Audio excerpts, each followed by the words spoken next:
Important विषय था कर्मचारियों की तरफ से कि हमें अश्योर्ड अमाउंट एक चाहिए, जो बहुत लॉजिकल और वाजिब रिक्वायरमेंट था। 50% अश्योर्ड पेंशन, ये इस यूपीएस का सबसे पहला पिलर है। इस फुल पेंशन के लिए जो क्वालिफाइंग सर्विस रहेगी वो रहेगी 25 इयर्स।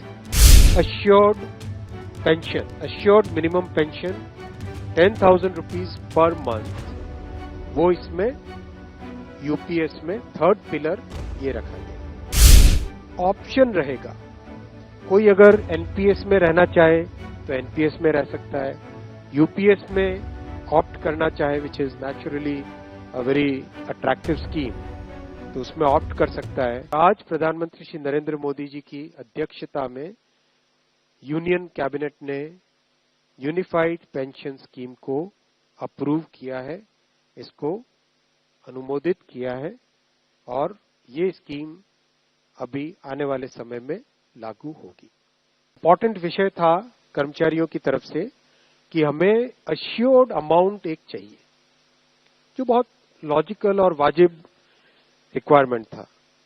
तो इस डिमांड पे एक मेथोडिकल वे में काम करके और एक्चुअरियल साइंसेस, जो लोग आगे का भविष्य का रिक्वायरमेंट वगैरह कंप्यूट करने का एक तरीका होता है जिसको एक्चुअरियल साइंस बोलते हैं, उनके साथ मिलके कई तरह के फाइनेंशियल मॉडल्स को प्रोजेक्ट करके और सबके साथ मिलके एक सिस्टमेटिक तरीके से 50% अश्योर्ड पेंशन, ये इस यूपीएस का सबसे पहला पिलर है।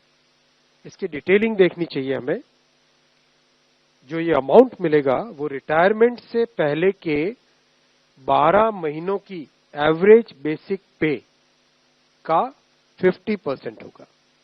मैं रिपीट कर रहा हूं, अश्योर्ड पेंशन का जो अमाउंट है that will be the average of basic पे ऑफ 12 मंथ्स बिफोर सुपर एनुएशन, उसका 50% होगा।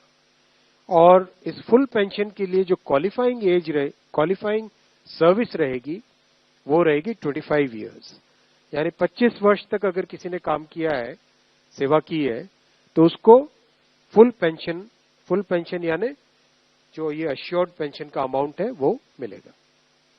25 साल से अगर कम है लेकिन 10 साल से ज्यादा है तो उसमें प्रोपोर्शनेट पेंशन रहेगी, प्रो रेटा वो पेंशन का अमाउंट बनेगा। जो कभी किसी कर्मचारी की डेथ हो जाए तो फैमिली पेंशन एक बहुत बड़ा, स्पाउस के लिए ये बहुत बड़ी एम्प्लॉयज की एक रिक्वायरमेंट थी, डिमांड थी। तो सेकंड पिलर इस यूपीएस का है अश्योर्ड फैमिली पेंशन। किसी भी कर्मचारी के डिमाइज से पहले, इमीडिएटली पहले जो पेंशन थी, अमाउंट था, उसका 60% मिलेगा एम्प्लॉय के, डिसीज्ड एम्प्लॉय के स्पाउस को। ये सेकंड पिलर है। थर्ड पिलर है अश्योर्ड मिनिमम पेंशन। कई बार देखा कि सर्विस कम होती है और कंट्रीब्यूशन जितना हुआ है उससे एक सफिशिएंट अमाउंट नहीं मिल पाता था, और ये अपने आप में एक बड़ा विषय था केंद्र सरकार के कर्मचारियों का और एनपीएस में जुड़े सभी कर्मचारियों का। इसीलिए एक minimum assured pension, assured minimum pension 10,000 rupees per month, वो इसमें यूपीएस में थर्ड पिलर ये रखा गया। इसके साथ आगे वाले पॉइंट को जोड़ के करेंगे तो अगर डीएनएस रिलीफ यानी महंगाई से रिलेटेड रिलीफ जो मिलेगी तो वो आज की तारीख में होते होते करीब 15,000 रुपए पर मंथ हो जाती है, which is a substantial relief part of this entire pension system. Fourth pillar है इन्फ्लेशन के साथ इंडेक्सेशन।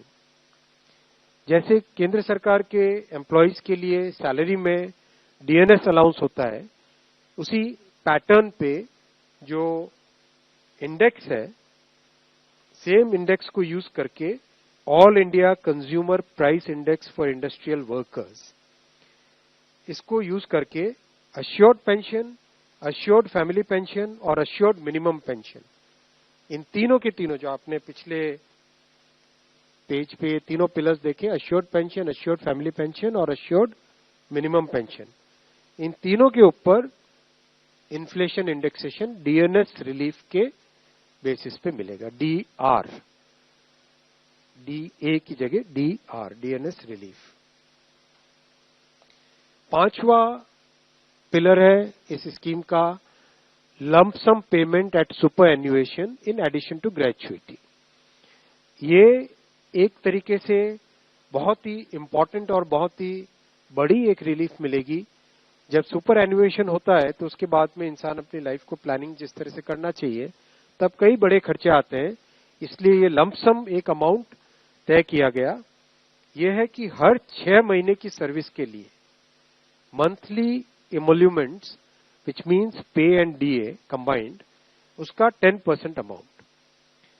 तो ये एक अपने आप में सब्सटैंशियल एक अमाउंट रह जाएगा। जैसे मान लीजिए किसी का 30 इयर्स की सेवा है तो उसमें करीब करीब 6 महीने की सैलरी, सोमनाथन साहब दैट्स करेक्ट ना, करीब करीब 6, तो उसको 6 महीने की इमोल्यूमेंट्स जो उसकी रहेगी पे प्लस डीए मिला के वो एक लमसम अमाउंट की तरह मिलेगा।